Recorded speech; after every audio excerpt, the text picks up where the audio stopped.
Tom, bonjour. Bonjour. Petite question d'abord, comment vous avez géré cet après-Bordeaux? Bah ouais, il y a eu beaucoup de choses qui se sont passées.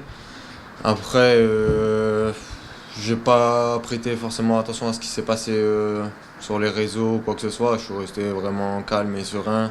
J'ai eu le soutien du coach et des membres du club, donc c'était le plus important pour moi et ça s'est bien passé. Maintenant, on va un peu passer à la suite et même à la fin, puisqu'il ne reste plus beaucoup de matchs de championnat. Quand on voit le classement, quand on voit la configuration du calendrier, l'objectif, très clairement, c'est la 4e place pour le Sporting. C'est ça qui vous fait tenir jusqu'à la fin de saison.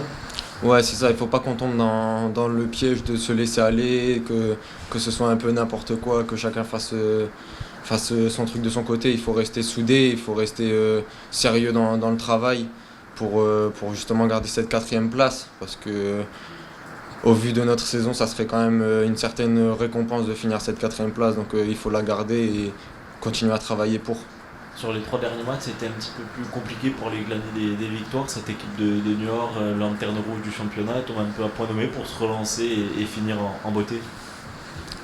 Je ne sais pas si elle tombe à point nommé, que ce soit Niort ou que ce soit une autre équipe. Nous, on reste concentrés, on reste focus sur ce qu'on a à faire et notre principe à nous. Donc que ce soit Niort ou une autre équipe, ça ne change rien. Mais par contre, il va falloir ramener les 3 points et reprendre le goût de la victoire pour bien finir cette fin de saison. Depuis la tribune, vous avez vu les 3 matchs, les 3 derniers matchs. Qu'est-ce qui a manqué à vos collègues? Je sais pas, il y a eu certaines fois où on a manqué un peu de réussite ou je dirais un peu de tuer les matchs, où on a eu certaines occasions, je pense qu'on aurait pu les mettre au fond et nous mettre un peu plus à l'abri. Mais après, je saurais pas dire trop ce qu'il a manqué, c'était un peu compliqué. Mais ce qu'il faut faire maintenant, c'est se préparer pour demain et gagner les matchs dès demain. On voit que ces matchs face à des équipes mal classées, souvent des matchs pièges. Il faut éviter le piège et se relancer. Ça sera ça l'état d'esprit demain. Ouais, bah c'est ça, hein. Il faut reprendre le goût de la victoire. Il faut retrouver notre instinct de tueur et c'est comme ça qu'on va ramener les points. Donc c'est ce qu'il faut faire demain. Il faut rester sérieux, travailler. Ça va pas être un match facile, même s'ils sont lanterne rouge. On sait que ça va être compliqué. Ils ont quand même quelques bons joueurs. Donc il faut se méfier, mais il faut aussi qu'on se concentre sur ce qu'on a à faire nous en tant qu'équipe et être en mode tueur.